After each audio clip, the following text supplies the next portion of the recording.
मित्रों, मां पार्वती को समर्पित हरितालिका तीज व्रत का हिंदू धर्म में अत्यंत महत्व है।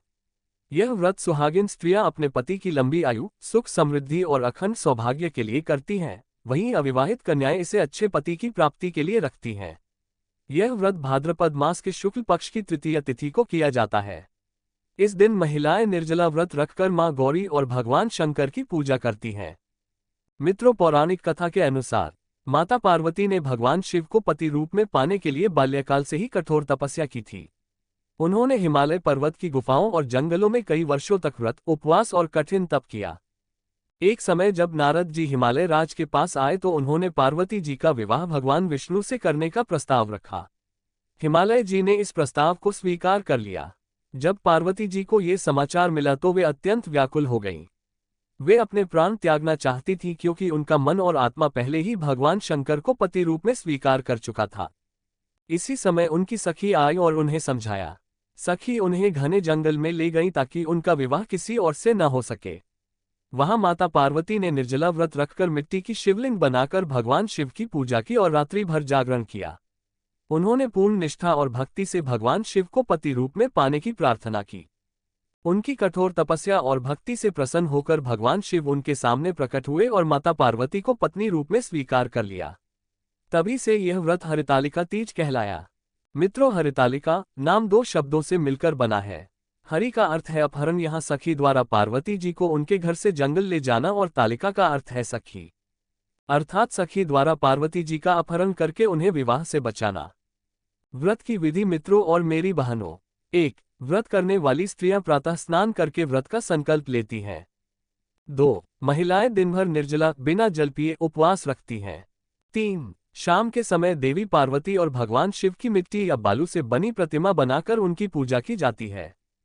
4. पूजा में हल्दी, सिंदूर, कुमकुम, लाल वस्त्र, फूल, अक्षत और विशेष रूप से सुहाग की सामग्री अर्पित की जाती है। 5. रात्रि जागरण करके माता पार्वती का ध्यान किया जाता है। 6. अगले दिन व्रत का पारण किया जाता है। मित्रों, अब हम इस व्रत का महत्व जानते हैं। सुहागिन स्त्रियां यह व्रत पति की लंबी आयु और अखंड सौभाग्य के लिए करती हैं। अविवाहित कन्याएं यह व्रत मनचाहे वर की प्राप्ति हेतु करती हैं। यह व्रत पति पत्नी के बीच प्रेम, विश्वास और समर्पण को दृढ़ करता है।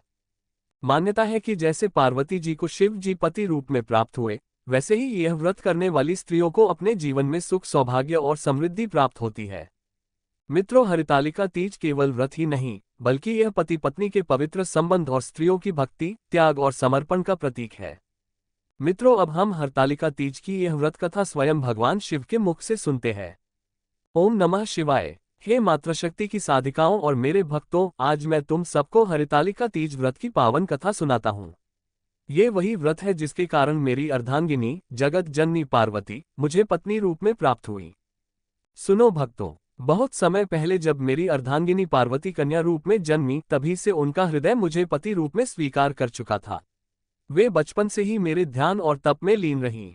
हिमालय के कठोर पर्वतों और घने जंगलों में उन्होंने अनेक वर्षों तक तपस्या की। परंतु एक दिन नारद जी पार्वती के पिता हिमालय के पास आए और उन्होंने विवाह का प्रस्ताव भगवान विष्णु से करने की बात कही। हिमालय ने इसे स्वीकार कर लिया। जब मेरी गौरी ने ये सुना तो उनका हृदय व्यथित हो गया। वे रोने लगी क्योंकि उनका संपूर्ण जीवन, उनकी आत्मा और उनकी भक्ति केवल मुझे ही समर्पित थी। उनकी व्याकुलता देखकर उनकी सखी आई और उन्हें समझाया। वह सखी उन्हें अपने साथ घने जंगलों में ले गई ताकि उनका विवाह किसी और से न हो सके। यही कारण है कि इस व्रत का नाम हरितालिका पड़ा। हरि का अर्थ है अपहरण करना और तालिका का अर्थ है सखी। वहां उस वन में पार्वती ने निर्जल उपवास रखकर मिट्टी से मेरा शिवलिंग बनाया और पूरे मन, प्राण और भक्ति से मेरी पूजा की। रात्रि भर वे जागती रहीं और प्रार्थना करती रहीं, हे भोलेनाथ, मुझे आपको ही पति रूप में पाना है, अन्य किसी को नहीं। उनकी कठोर साधना और सच्ची निष्ठा से मैं अत्यंत प्रसन्न हुआ और उनके सामने प्रकट होकर कहा, देवी, तुम्हारा तप सफल हुआ।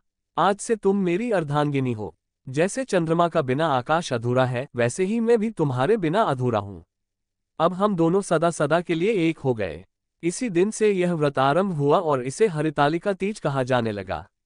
मित्रों, ये कथा आप सबको कैसी लगी कमेंट करके अवश्य बताएं।